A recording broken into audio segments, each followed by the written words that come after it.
नमस्कार, मैं नम्रता। आज मैं आपको रामायण के ऐसे पात्र के बारे में बताने वाली हूँ जो चिरंजीवी हैं। चलिए शुरू करते हैं। जामवंत रामायण के सबसे प्रमुख पात्रों में से एक हैं। हालांकि उनकी गिनती सप्त चिरंजीवियों में नहीं की जाती है, किंतु वे भी एक चिरंजीवी ही थे जिन्होंने द्वापर युग में निर्वाण लिया। उनकी आयु अन्य सातों चिरंजीवियों से भी अधिक मानी जाती है। एक कथा के अनुसार एक बार जब ब्रह्मा जी तप में लीन थे, उन्हें जम्हाई आ गई। उससे ही प्रथम रीछ का जन्म हुआ। उनकी जम्हाई से जन्म लेने के कारण उनका नाम जामवंत पड़ा। विष्णु पुराण के अनुसार जब ब्रह्मा जी से मधु और कैटभ नामक दैत्यों ने जन्म लिया तो उस समय ब्रह्मा जी के पसीने से जामवंत का जन्म हुआ। ऐसा भी वर्णित है कि जब श्री हरि का युद्ध मधु और कैटभ से हो रहा था तो जामवंत प्रसन्नता पूर्वक ताली बजा रहे थे। अंत में जब श्री हरि ने दोनों राक्षसों का वध किया तो जामवंत अत्यंत प्रसन्न हुए। जामवंत की आयु बहुत लंबी थी। ऐसा माना जाता है कि श्री राम अवतार के समय जामवंत की आयु 6 मनवंतर से भी अधिक थी। उन्होंने मत्स्य अवतार को छोड़कर कूर्म अवतार से लेकर श्री कृष्ण अवतार तक सभी के दर्शन किए, अर्थात श्री हरि के सातों अवतारों के समय भी उपस्थित थे।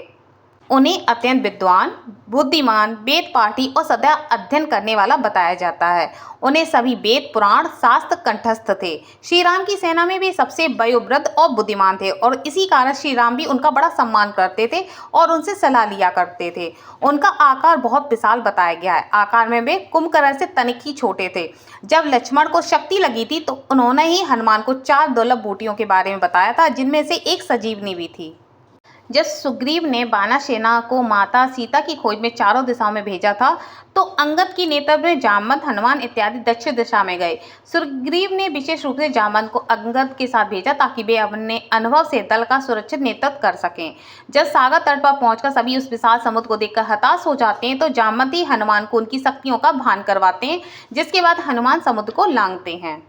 विष्णु पुराण में जामवंत की शक्ति के विषय में बताया जाता है कि उनके अंदर 1 करोड़ सिंहों की शक्ति के बराबर ही ताकत थी। रामचरितमानस के अनुसार जब बानर दल समुद्र पार करने का परामर्श कर रहा था तब सभी अपनी अपनी क्षमता के द्वारा उस समुद्र को पार करने की बात कर रहे थे। उस समय सबने जामवंत से प्रार्थना की कि सबसे बड़े होने के कारण वही इस समुद्र को पार करने का कोई उपाय बताएं। तब जामवंत ने सबको अपने बल के बारे में बताया। जामवंत ने कहा, इस समय मैं अत्यंत बूढ़ा हो गया हूँ, फिर भी एक बार में 90 योजन तक जा सकता हूँ। जब मैं युवा था तो समुद्र मंथन देखा था। उस समय मुझ में इतना बल था कि देवों और दैत्यों के थक जाने पर मैंने अकेले ही पूरे मंदराचल पर्वत को घुमा दिया था। उसे देखकर स्वयं मेरे पिता ब्रह्मा ने मेरी प्रशंसा की थी। यह सुनकर सबने पूछा कि आप इतने शक्तिशाली थे तो आपका बल क्षीण कैसे हो गया। इस बार जामवंत बताते हैं कि भगवान वामन के पृथ्वी को नापते समय जब मैं अत्यंत तीव्र वेग से उनकी परिक्रमा कर रहा था तो अंतिम परिक्रमा के समय मेरे पैर के अंगूठे का नाखून महामेरु पर्वत से छू गया, जिससे उसका शिखर खंडित हो गया।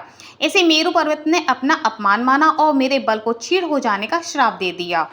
जब द्वापर में श्री कृष्ण ने अवतार लिया तो सत्यजित ने उन पर सामंतक मणि के चोरी का आरोप लगा दिया। वास्तव में वो मणि सत्यजित का भाई ही ले गया था, जिसे एक शेर ने मार दिया था। फिर जामवंत ने उस सिंह को मारकर वो मणि अपनी बेटी को दे दी थी।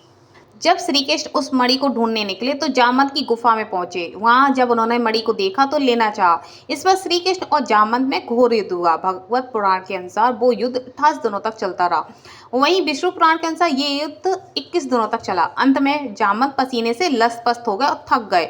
जब वे परास्त होने लगे तब उन्होंने श्री राम का स्मरण किया। ऐसा करते ही श्री कृष्ण में ही उन्हें श्री राम के दर्शन हो गए। जामवंत समझ गए कि अपने दिए गए वचन के अनुसार स्वयं श्री राम श्री कृष्ण के रूप में अवतरित हुए हैं।